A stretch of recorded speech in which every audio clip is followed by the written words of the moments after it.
Your boy Gert Gaming, aka GG, and today I'm going to show you the best PVE Titan build by far. So we'll log into the Titan, we'll go over the subclass, we'll go over the weapons, we'll go over the mods, we'll go over the stats. This way you have everything you need, and I will be posting a separate video of this in GM. So this is my GM build from last season, perfectly capable of doing anything this season, I'm sure, especially anything with arc burn. You're going to have damage resistance, you're going to have massive power output, but anyway, let's get to it. So I've already got everything hooked up, so we'll just go through it step by step. First, go to subclass. We are on arc today, and we are using the Thunder Crash Super. I like to use Thruster. It's got a shorter cooldown than the Rally Barricade by 2 seconds, the Towering Barricade by, 10 seconds? I always recommend High Lift. I think it's really good. For heavy GM content, I have Seismic Strike on here. Don't use Ballistic Slam. Nobody wants you to use that. And we could use Thunderclap. Honestly, this is probably the best way to go, especially in GM content. You're going to deal a decent amount of damage, and you're going to not be putting yourself in danger by getting up and close. And then, of course, we're on Titan. You got to rock Storm Grenades. Our aspects are Touch of Thunder, our Flashbang Pulse, Lightning, Storm Grenade, Enhanced Functionality. That's what creates the Roaming Thundercloud, tracks, fires bolts of lightnings, it can jolt. Go over here, we have Knockout. So when critically wounded, breaking their shield or killing an enemy with your arc melee will basically amplify you and start health regeneration. Come over to our fragments. Spark of Magnitude just makes our storm grenades last longer. Resistant or recharge, so when you're critically wounded, your melee and grenade energy are going to recharge more quickly. And since we're going to be not necessarily, that would be something if you wanted to throw on your Seismic Strike, that would probably help. Get a melee kill while there's a bunch. You know, you're going to be getting hurt, your shield might break, and then you get away from the engagement, and then boom, you've got quicker ability regeneration for your grenade, your melee.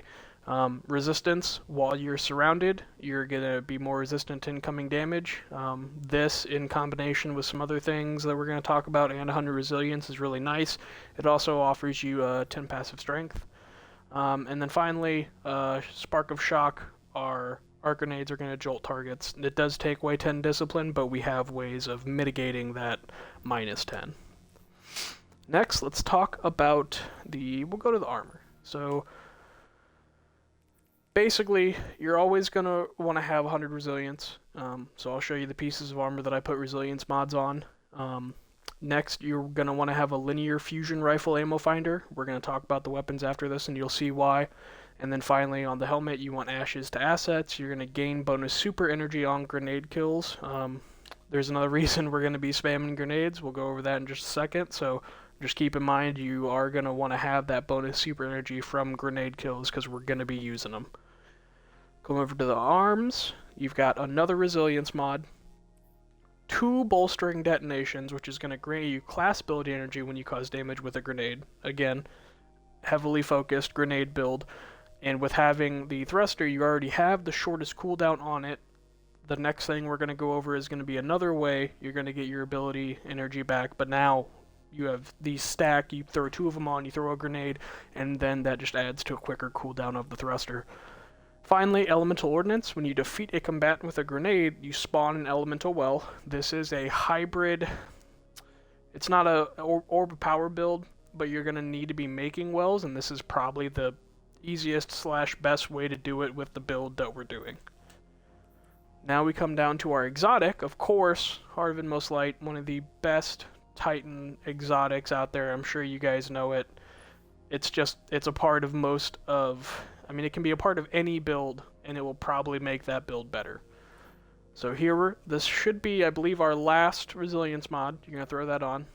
Energy Diffusion is a seasonal mod, basically damage reduction from everything. This could change the past few seasons, it's been like resistance to 2 types of damage, whether it be solar and arc, or void and arc, or void and solar, whatever. They change seasonally. This one is a little bit nicer. It just kind of does a flat reduction. But you could replace this with, as you see, I have a concussive dampener. You could put anything really in these 2 slots. Basically, this is just helping you live longer. On the last thing we're going to throw on the chest is high energy fire. While you're charged with light, you gain a bonus to weapon damage. Each defeated combatant consumes 1 stack. So if you have multiple stacks of charged with light, then you kill something, you're going to deal more damage, but it's going to take a stack away. This is more used on bosses, champions, things that can actually take multiple hits from, big damage output. On our legs, we have a recovery mod. When you're in high-end content, being able to get your health back as quickly as possible is the second most focused on aspect, in my opinion. We throw on rocket launcher scavenger, we go over the weapons, you'll see why.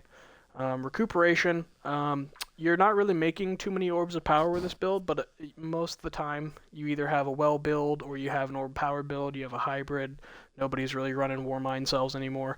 So if your teammates are making orbs of power, then this is just going to help you stay alive. And in high-end content, I would assume they would be. And finally, we have elemental charge. You become charged with light by picking up an elemental well. If its type matches your subclass, you gain 2 stacks. So this goes back to our elemental ordnance and our high energy fire. You're going to throw your grenade, which is going to boost your other abilities from Harvin Most Light. Then you're going to pick up that well. You're going to get high energy fire because you become charged with light from elemental charge. So these 3 mods work really well together. You're constantly gaining ability energy from the wells. You're becoming charged with light from the wells. And it's just a really good kind of circle that just keeps on rotating. And then finally we come down to our mark. We have yet another recovery mod. Distribution. Whenever you use your class ability near targets, which is the thruster, that's kind of what you're going to be doing, getting close, backing off, and then you're going to gain reduced ability cooldown for all your abilities from this, Harvin Most Light. The wells, you're going to be picking up ability energy. So it just helps a lot, and it, again, works really well with the build. And then finally, utility kickstart. When your class ability energy is fully expended, you gain class ability energy. We have the shortest class ability, multiple ways of getting it back quicker. This way, as soon as we use it, we're starting that chain. Finally, let's go over the weapons. Arbalest is a heavy-hitting gun. Unfortunately, I don't have the catalyst just yet. So it fires slugs that cause massive damage to combatant shields, and it's strong against anti-barrier. This is our source of anti-barrier, and a little bit of burst DPS here and there. It also has disruption break, so when you break an enemy's shield, it makes them more vulnerable to kinetic damage for a brief period of time. Arbalest hits hard and it's kinetic. It deals with, I'm sure you guys know, you can use the deal with any type of shield. So in GM content, when burns and shield types and match game are active, this is just going to help you not be so focused on what weapons you're using. It kind of frees up slots. This is by far my favorite part of the build. Nezrax Whisper, Glaives just got a buff. They add a massive amount of damage reduction with the shield, and this glaive in particular works really well with the build. So it's got lead from gold, so when I pick up heavy ammo, it's going to put ammo in this weapon as well. And it has Adrenaline Junkie, which gains increased damage and handling from grenades. This is a grenade-heavy build, as a lot of Arc Titan builds are. So we throw a grenade, we've got all the separate side of the build happening with the armor and the mods, and now this is gaining increased handling and damage. And glaives can put out a massive amount of damage. I threw on Major Spec. This just kind of champions our Major. So this will help deal damage to them. It'll help keep you alive.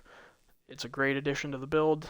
The power weapon can be swapped out if, say, you want to use a solar rocket or a void rocket. I think rockets in GM content are some of the best. Linears are good for boss DPS, machine guns are good for ad clear, it just depends on what you want to use. So this is probably the least static part of the build. I've got my hothead, it's arc. I've got the Adept Big One spec on there. It's got a Velocity Masterwork, Explosive Light. We're not picking up as many orbs of power, and unfortunately picking up a well doesn't charge this, even if you have elemental charge.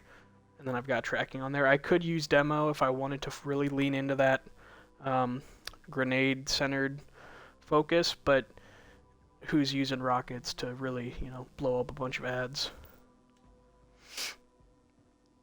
So yeah, that is the build, guys. Like I said, I'll have a separate video showing this build in GM level content. I'll just kind of hover over if you want to take screenshots.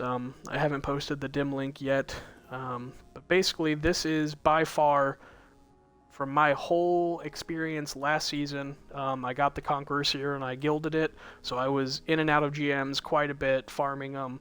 And this build in particular, we had Lightblade last season. This build through Lightblade, you have 1 or 2 Titans doing this, it will make it so much easier, guys. I really cannot express how highly I recommend this build. I know Arc Titans were the big thing last season. I've seen a lot of solar builds coming out this season, and if you don't want to feel like you're hopping on a bandwagon, there are other Arc builds out there.